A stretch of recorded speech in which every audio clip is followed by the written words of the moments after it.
Hey, y'all. So we are starting our new lesson, our lesson number two. It's going to be the scope of the First World War. There's going to be quite a bit of time in here, so make sure you pause where you need to pause and apply your ideas, looking at your outlines, comparing it to the assignment. But again, when I think of the First World War, let's go ahead and just call it the First Industrial War. You know, I know that historians have looked at the Crimean War and the American Civil War. I see those more as a proto industrial war. With the advent of the Second Industrial Revolution, we're going to see a dramatic shift here of new and improved ways to kill people. And here's just a variety of them. We see the U boat, we see the tank, we see uh, automobiles, really kind of just some real big issues. Before we transition here, Dr. Kagan in a textbook that I read years ago stated that more people died in World War One than all of the wars combined from the previous 200 years. So I want us to pause there and just think about the breadth and scope of this war. We're going to see that this is going to be the first total war. You might say, how about the French Revolution? Yes, but again, I think that's a proto total war. It is a precursor to what we'll see. This total war will not just be about one country, but every country. As we see a basic definition here, when I think of total war, I think of two things. Civilians and soldiers are basically the same. Civilians are creating war material, whereas the soldiers are using that war material to fight. But the second part is when I think of total war, I think of government like super centralizing, utilizing this as an opportunity to expand their power. So definitely think about those elements. Think about the concept of civil liberties.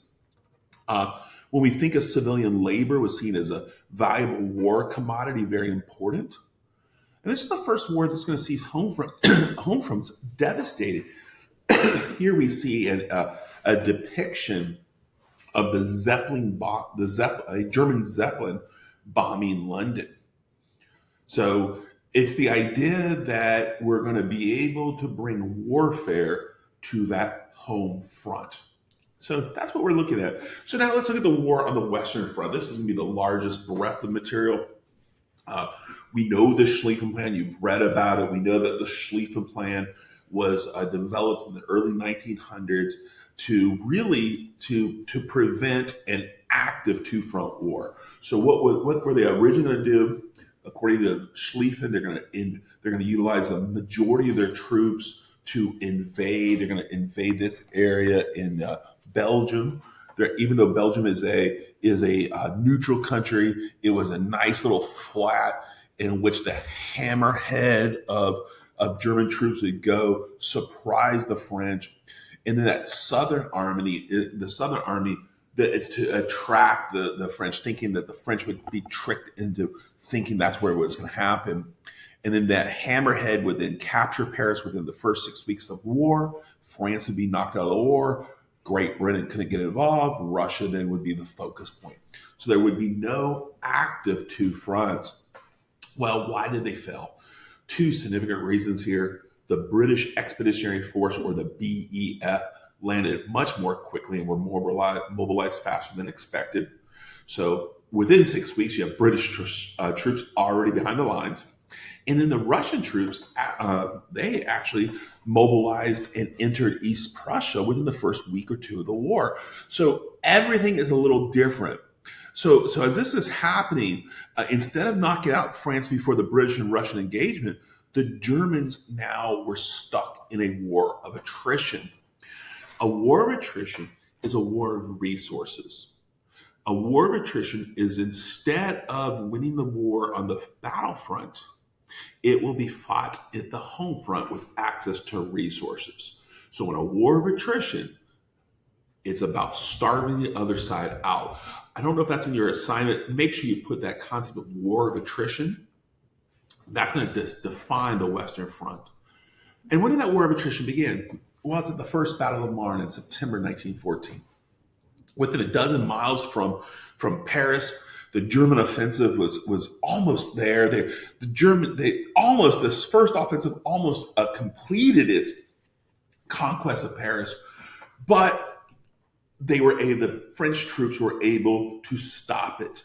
At the Battle of the First Marne, the Entente forces stopped, but they could not do a counteroffensive. They were too exhausted. So instead, as you see in this image, what do? They build a series of trenches that would eventually define the rest of the Western Front for the next 3 years. So look at these elements. Think about which kind of warfare, which kind of weapon forced them here. And what they're going to end up doing is creating these trenches as a defensive front. Almost immediately, the Germans lost the global public opinion. The British are going to absolutely use yellow journalism here to paint this quote unquote rape of Belgium. The idea about they're going to report all of the atrocities in addition to things that probably didn't happen. But the whole point was to convince the world that the Germans were evil. Here we see another, I really like this political poster here, a recruitment. We see all of a sudden we see this kind of dehumanization of the Germans. You see the culture with the K there as an 8. He is destroying. Here you have this Belgian beauty being taken away.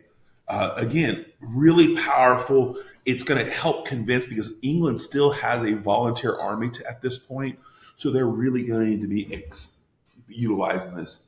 And then later in the war, especially in England here, once a German, always a German. And this is, again, playing on the idea that if I'm a German in England, even if I've been in England for a generation, I'm still German. And we begin to see this nationalism in the sense that there's a fear of the Germans.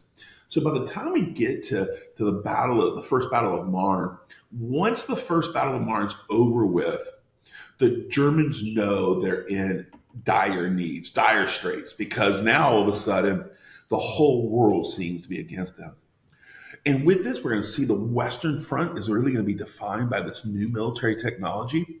Hand grenades and heavy infantry. Hand grenades are the ones that are actually going to be hand, right? You're going to be able to toss them. Heavy artillery are going to be larger weaponry that are going to be shot into the trenches, really useful. The machine gun here, really probably for us, is going to be the most significant weapon. The original Maxim gun is going to be advanced greatly during this time period. And those machine guns are really going to define those trenches. Poison gas and flamethrowers. Poison gas and flamethrowers is going to be used, this chemical technology, to create these really atrocious weapons that are meant to kill people in the trenches. So again, really terrible stuff here. First war we see these. And then we see the first war of tanks. Tanks are originally going to be created to go through no man's land, to go across trenches. But the tanks themselves become really significant by the time we get to the end of the war. And then we have planes and zeppelins. We're going to have these biplanes that you see here. Zeppelins are these ginormous blimps. And we also see the naval, the dreadnoughts. And there's an irony here about the dreadnought, which is a naval ship, the greatest, one of the most powerful battleships ever created here to the bottom right. They actually won't be primarily used in the war because of fear of losing capital. So we have these new technologies. We have this trench warfare. Now we're going to transition to the Great Slaughter. So we're just doing a survey here. We're going to kind of skip over 1915. It was a bad year for the Allies. But let's look at the Great Slaughter from 1916 and 1917. This is the big theme. Generals are not utilizing new strategies for these new industrial weapons. They're going to continue to use traditional 19th century strategies with these new industrial weaponry that are going to create exponential casualties, really dramatic. First thing we're going to see is it's called softening up. Softening up is the opening salvo, if you will. If you're like, I don't know what a salvo is, it's that first series of shots. And the softening up could take 2 to 3 days. For example, the British, when we look at the Battle of Somme, they had several weeks, if I remember correctly, where they were sending in these shells using heavy artillery to bombard the trenches in hopes to kill as many German troops as possible to break them. So that's why they called it softening up, almost like tenderizing. And then at the once the bombardment softening up is over with, they were trained like animals to go over the top. There may be a whistle that was blown, and that would tell everybody to go across over the top. And as they're going over the top, they're entering no man's land. The reason it's called no man's land, here we see a tragic photograph from World War One. We see a dead soldier on the barbed wire. Because of the machine guns, pretty much everyone who ran through the no man's land is going to be shot. Either they're going to be directly shot, or their best friend next to them is going to be shot dead. Really terrible area. And what happens is the whole point, they're trying to take the next trench out. Very ineffective, very, very ineffective. Softening up over the top, no man's land. All of this basically just sees from 1916 to 1917, we have millions dead with really no land gain. So this great slaughter really had no hope of winning, but the generals had no ability to do anything. And the two battles we're going to talk about is the Battle of Verdun to begin with. Here we see in a top image, you see the soldier with a gas mask with a hand grenade kind of throw it out. And then we see the no man's land, really probably the most famous photograph on the bottom right, where a troop, one of the soldiers is being shot dead. The Battle of Verdun started in 1916, early 1916, I think it was February, and it will last all the way to November. This is considered the longest battle of the war. This is a German offensive meant to capture the Verdun. Verdun was a historic fort. It's really going to be the only battle that has a fort in it. And they're trying to capture Verdun. For the Germans, it was more symbolic. They believed that it would rip the heart out of the French military, and the German offensive is going to hope to bleed the French white. What this meant was they're going to send so many troops here, there are going to be so many dead, that ultimately it would soften the French up so the Germans could easily win. That's the goal. Capture Verdun, weaken the army, capture Paris. France is going to send thousands of troops to defend this fortress. They hope to prevent that break in line. But look how many casualties collectively have. So 10 or so months, we have 700,000 casualties on both sides together with over 300,000 dead, and there was no significant change of land. So when we see this Battle of Verdun, really what we see is great slaughter, great accumulation of casualties, dead or captured or injured. And there's really nothing there. And there's no change. The generals aren't thinking, hey, we need to change our game plan. Nope, they continue to do the same thing over and over and over. Well, the sister battle of Verdun is called the Battle of the Somme. The Somme is the British counteroffensive in hopes of drawing German resources for Verdun. Really, this was part of a game plan, not kind of tough. We see here, this is a great photograph at night of the softening up. You see all those shells. So for pretty much 24 hours straight, for several days, several weeks, they would just soften it up. Well, this is when the generals began to realize they have new industrial weaponry. This is the first tank battle in which where the British are going to use the tanks. Unfortunately, the German generals had no idea how to use them.